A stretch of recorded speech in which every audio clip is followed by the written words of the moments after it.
Good morning students, class 9 chapter number 1 name of the chapter is number system. Exercise 1.5 के हमने 2 questions complete कर लिए थे। अब हम नेक्स्ट क्वेश्चन थर्ड करेंगे। इसको पढ़ते हैं।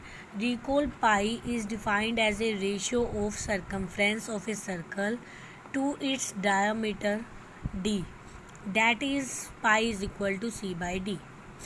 This seems to contradict the fact that pi is irrational. How will you resolve this contradiction? सबसे पहले पाई हमारे पास क्या है, सर्कमफ्रेंस और उसका डायमीटर, मतलब pi is equal to C by D है। C is a circumference, D is a diameter.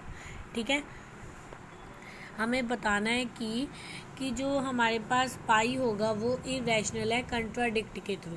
मतलब देखो, कंट्राडिक्शन के अंदर हम क्या करते हैं, सबसे पहले हमने जो भी प्रूफ करना होता है, प्रूफ करने का मतलब जैसे पाई को हमने इरेशनल प्रूफ करना है, जो भी हमने प्रूफ करना है सबसे पहले स्टेप में उसको उल्टा मान लो, ऑपोजिट मान लो। जैसे कि अगर हमने प्रूफ करना है पाई एक इरेशनल है, तो कंट्राडिक्शन में हम क्या करते हैं, स्टार्टिंग में हम मान लेते हैं कि पाई एक रैशनल नंबर है। ठीक है, स्टार्टिंग में हम मान लेंगे कि पाई एक रैशनल है, फिर कुछ प्रूफ करेंगे, प्रूफ से कुछ कंडीशंस मिलेंगे हमें, फिर कंडीशंस के थ्रू हम कहेंगे कि हमने जो भी ऊपर माना था वो गलत था, इसलिए उसका ऑपोजिट होगा इसका आंसर। ठीक है, तो ऐसे तरीके से हम कॉन्ट्राडिक्शन करते हैं। तो देखो, हमने प्रूफ करना है पाई इज़ ए इरेशनल नंबर, तो हम स्टार्टिंग में मान लेते हैं कि पाई एक रैशनल नंबर है। ठीक है, तो सी क्या है, एक सर्कमफ्रेंस है सर्कल का। सर्कमफ्रेंस ऑफ सर्कल हमारे पास क्या होता है, pi is equal to circumference of circle क्या होता है हमारे पास, 2 पाई आर।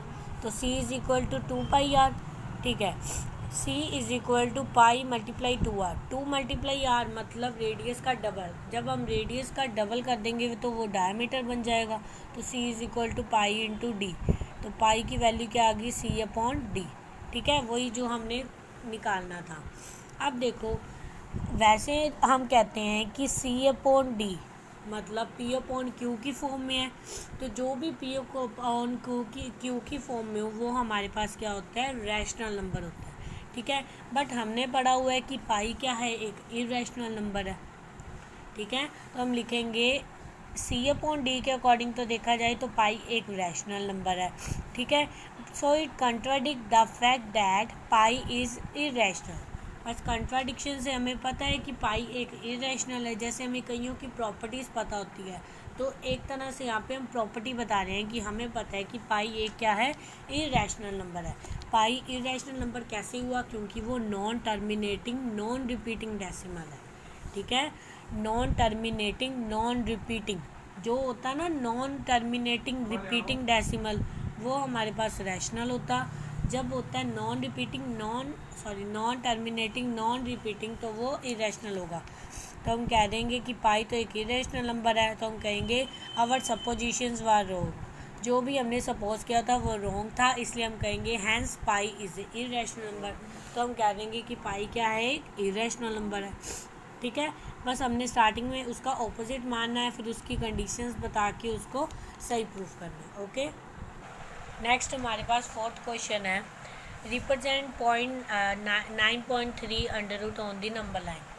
हमें अंडर रूट 9.3 को नंबर लाइन के ऊपर रिप्रेजेंट करके बताना है। ठीक है, तो सबसे पहले हम यहाँ पे क्या करेंगे, 9.3 की सेंटीमीटर की लाइन ड्रॉ करेंगे। ठीक है, तो यहाँ से 0 से लेकर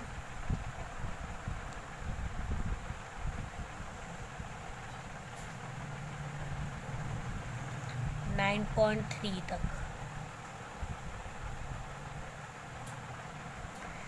जब हमने 9.3 लाइन को ड्रॉ कर लेंगे, उसके बाद हम क्या करेंगे, सबसे पहले इसको ए और बी मान लेंगे। यहाँ ए पॉइंट है, ये बी पॉइंट है।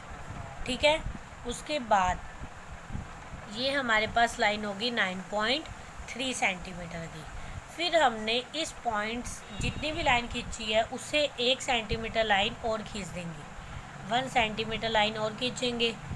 तो यहाँ से 1 सेंटीमीटर लाइन और खींच दी हमने यहाँ तक, मतलब उसको एक्सटेंड कर दिया कितना, 1 सेंटीमीटर, और यहाँ पे इसको सी मान लेंगे।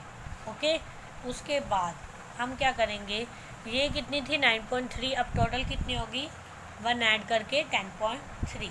उसके बाद हमने परपेंडिकुलर ड्रॉ करना है, ठीक है। अब देखो हमने 8th क्लास के अंदर किया हुआ है कि यहाँ ए से बी तक हमारे पास जितनी भी लाइन है उसका आधा करके उसे थोड़ी सी ज़्यादा कंपास में लेकर, ठीक है, अपनी पेंसिल या पेन को कंपास में लेकर यहाँ पर एक आर्क ड्रॉ करनी है, फिर यहाँ पे रख के एक दूसरी आर्क ड्रॉ करनी है, ठीक है। वैसे यहाँ इसके ऑपोजिट तरफ और इसका ऑपोजिट। फिर उसके बाद ये दोनों जहाँ पे भी मिलेंगे ये क्या हो जाएगा, इसका बाइसेक्टर, ठीक है। और जहाँ पे भी ये बाइसेक्ट करेंगे उसको हम सी मान लेंगे। मेरा तो एग्जैक्ट सेंटर नहीं आया बिकॉज मैंने कंपास यूज़ नहीं की। जब आप कंपास यूज़ करोगे तो आपका बिल्कुल एक्यूरेट आएगा, ओके।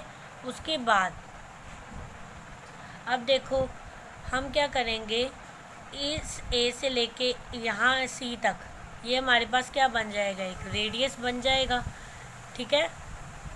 इसको डी मान लो और इसको ए और सी मान लो, ठीक है। ये हमारे पास एक रेडियस है, ये भी एक रेडियस है, तो इतना कंपास खोल के यहाँ से एक सेमी सर्कल ड्रॉ कर लेना, वो कुछ इस टाइप में आपको मिलेगा।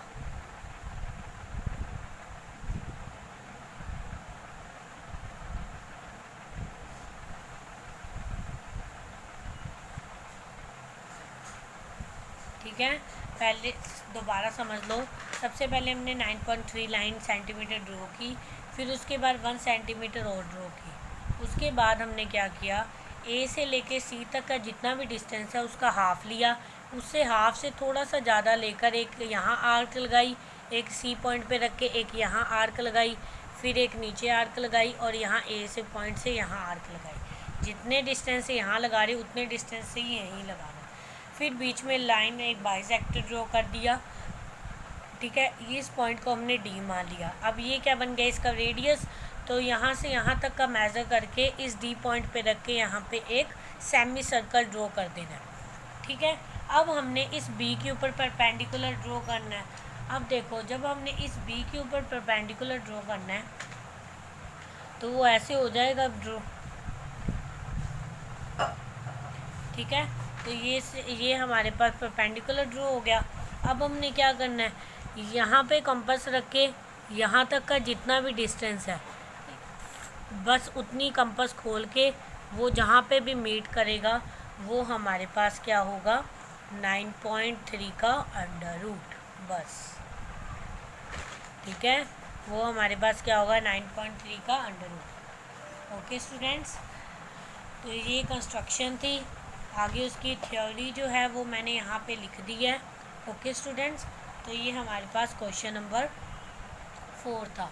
आगे क्वेश्चन नंबर 5 देख लेते हैं। क्वेश्चन नंबर 5 के अंदर देखो हमने क्या करना है, rationalise the denominator of the following. हमने रैशनलाइज करना है। सबसे पहले रैशनलाइज होता क्या है हमारे पास, अगर हमने रैशनलाइज करना है, रैशनलाइज का मतलब हमारे पास होता है डिनोमिनेटर में से अंडर रूट को हटाना, डिनोमिनेटर में से अंडर रूट को हटाना। तो जैसे हमारे पास 1/√7 है, इधर से हमने डिनोमिनेटर से अंडर रूट हटाना है, तब हम क्या यूज़ करते हैं, रैशनलाइज। अब रैशनलाइज क्या होता है ये पता लग गया। अब रैशनलाइज करते हैं कैसे वो देखते हैं। रैशनलाइज कैसे करेंगे, 1/√7 तो एज इट इज़ लिखेंगे, फिर मल्टीप्लाई करेंगे ऊपर डिनोमिनेटर के साथ, नीचे भी उसी डिनोमिनेटर के साथ, ठीक है। नीचे जो भी है उधर ऊपर भी मल्टीप्लाई करेंगे, नीचे भी मल्टीप्लाई करेंगे। अब देखो 1 मल्टीप्लाई √7 डिवाइड में 7 क्या होते हैं, √7 का होल स्क्वायर। तो 7 अंडर से स्क्वायर कैंसिल हो जाएगी तो आंसर आ जाएगा √7/7, ठीक है स्टूडेंट्स। तो ये था हमारे पास रैशनलाइज। अगर हमारे पास इसी टाइप में कुछ और आ जाता है जैसे 1/√2, तो उसमें क्या करते, ऊपर भी √2 से मल्टीप्लाई और नीचे भी √2 से मल्टीप्लाई। आगे इसका सेकंड पार्ट देखो, सेकंड पार्ट है 1/√7 माइनस √6। अब ये कैसे लिखेंगे? देखो, जब हमारे पास कुछ इस टाइप प्लस या माइनस में आ जाए तब हम इसको कैसे करते हैं, करेंगे वैसे ही। सबसे पहले सेम एज इट इज़ वही लिखेंगे जो हमें दिया हुआ है, ठीक है, ध्यान से समझना इसको। वैसे ही लिख दिया। अब मल्टीप्लाई क्या करेंगी, ऊपर यही वाले सारे के साथ, नीचे भी यही वाले सारे के साथ। करना ऐसे ही है, बस क्या करना है, जो भी बीच में साइन है उसका उल्टा साइन लिखना है, मतलब उसका ऑपोजिट साइन। √7 √6 के बीच में माइनस का साइन है यहाँ, तो यहाँ प्लस का साइन आ जाएगा, और यहाँ भी ये प्लस वाला ही आएगा, ठीक है। यहाँ पे प्लस माइनस वाला कोई चक्कर नहीं था, इसलिए सेम सेम आया, पर यहाँ पे प्लस माइनस का चक्कर है, तो यहाँ पे माइनस है तो यहाँ प्लस आ गया। अगर यहाँ प्लस होता तो यहाँ बीच में माइनस का आ जाता, ठीक है। उसके बाद ऊपर वाले के साथ मल्टीप्लाई किया तो आंसर है √7 प्लस √6।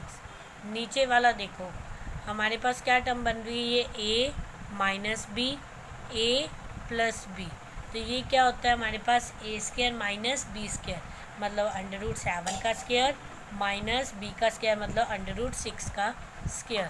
तो √7 प्लस √6 डिवाइड में 7 माइनस 6 इक्वल टू